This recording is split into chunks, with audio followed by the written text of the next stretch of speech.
என் பேர் சபரிநாதன் சகாஸ். எங்கள் யாகசாலையுடைய முழு நேம் வந்து சபரி யாகசாலை குழுவினர்கள் மற்றும் என்னுடைய சகோதரர்கள். இங்கே பார்த்தீங்கன்னா இந்த யாகசாலை ஃபீல்டில் வந்து 4 தலைமுறை. நாங்கள் 4வது தலைமுறை. எங்கள் அப்பா, எங்கள் ஐயா, அதுக்கு முன்னால் ஐயா, 4 தலைமுறையாக பண்ணிக்கிட்டு இருக்கோம்.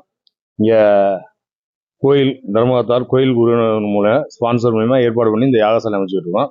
இந்த யாகசாலை பார்த்தீங்கன்னா சுவாமிக்கு வந்து ஒரு நவாக்னி, அடுத்து பார்த்தீங்கன்னா அம்பாளுக்கு வந்து ஒரு நவாக்னி, முருகனுக்கு பார்த்தீங்கன்னா ஒரு பஞ்சாக்னி. இதில் என்ன விசேஷமானதுன்னு கேட்டிங்கன்னா, இந்த யாகசாலையில் துவாரபாலர்கள், துவார சக்திகள் மற்றும் வீரபாகு சுவாமி இவங்களோட மட்டும் பார்த்தீங்கன்னா வெளியே பார்த்தீங்கன்னா நந்தி பலிபீடம், மயில் வாகனம் பலிபீடம், சிம்மம் பலிபீடம். இது ஃபுல்லாக பார்த்தீங்கன்னா சிவாச்சாரியாருடைய ஒத்துழைப்பால் ஒவ்வொரு வேதிகளும் பார்த்தீங்கன்னா ஆகம விதிமுறைப்படியும் ஒவ்வொரு ஆசனங்களும் இருக்குன்னு சொல்லிட்டு பஞ்சாசன விதிகள் பார்த்தீங்கன்னா அதில் கிட்டத்தட்ட நிறையா சொதைகளோட பஞ்சாசன விதிகள் மற்றும் பார்த்தீங்கன்னா அருகோண விதிகள். முருகப்பெருமானுக்கு அருகோண விதிகள், அதுலேயும் பார்த்தீங்கன்னா மயில் ரிஷியெல்லாம் இருக்குது, அதில் பார்த்தீங்கன்னா தெரியும். இது மட்டும் இல்லாமல் பார்த்தீங்கன்னா அம்பாளுக்கு பார்த்தீங்கன்னா ஸ்ரீசக்கர விதிகள். அந்த ஸ்ரீசக்கரை பார்த்தீங்கன்னா கூர்மாசனம், நாகாசனம் சொல்லக்கூடிய அனைத்துமே வந்து மிக பிரம்மாண்டமாக அந்த யாகசாலை அமைச்சுக்கிட்டு இருக்கோம். இது மட்டும் இல்லாமல் பார்த்தீங்கன்னா இந்த பரிவார மேடைகள் ஃபுல்லாக ஒரு மேகலை.